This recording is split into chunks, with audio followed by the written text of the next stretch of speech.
Chair recognizes the gentleman from Texas, Mr. Green, for 5 minutes.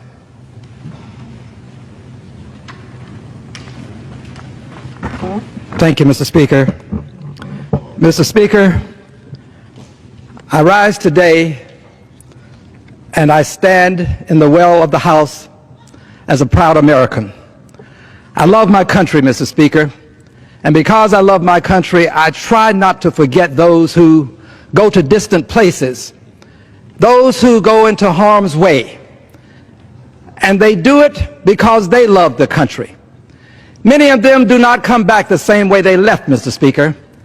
They are the men and women who serve in our military, and I never want to forget the sacrifices that they make.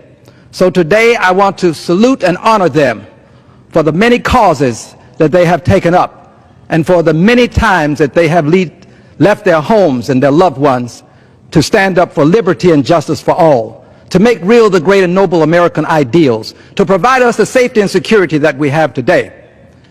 But I also stand here today in the well of the House, Mr. Speaker, to announce my solidarity for justice, my solidarity with the Muslim community for justice,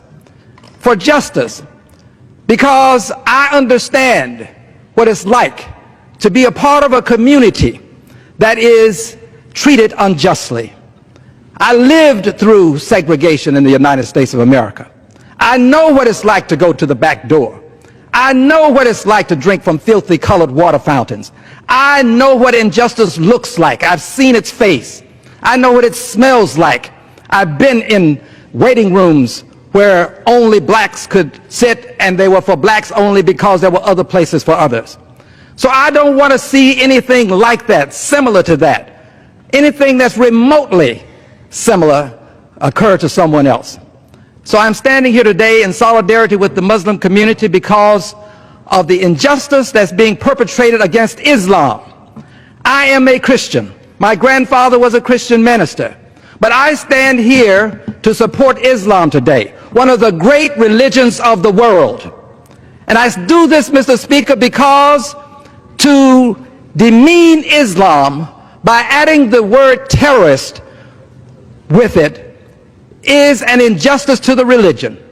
Islam is a peaceful religion. No religion condones the taking of innocent lives intentionally. Let me repeat this. No religion condones taking the lives of innocent persons intentionally.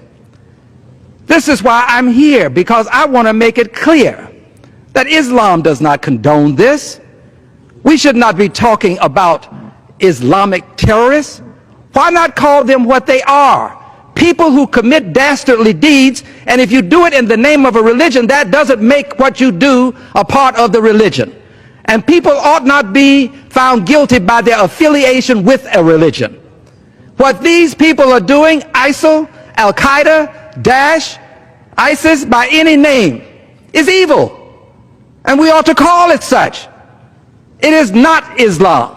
And we ought not, as a result, decide that we are going to bar all members of the Islamic faith from this country. That would be wrong, Mr. Speaker.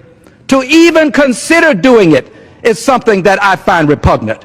Barring all people because of their faith, the Islamic faith is not the motivating factor behind all of this injustice that we see being perpetrated by ISIL. They can claim what they want, but the members of the faith have spoken up. In Houston, Texas, we met just recently, and we discussed this at length. Every Muslim in that room denounced what was being perpetrated and perpetuated by ISIL, by ISIS, by any name, evil. And we ought not do this to a great religion. I stand for justice, and I stand for justice for the Islamic faith. I believe that persons who are in harm's way in Syria and in other countries ought to be given an opportunity to escape harm. I believe that the Good Samaritan was right. The Good Samaritan didn't ask, what will happen to me if I help this person who's in harm's way? The Good Samaritan posed the question.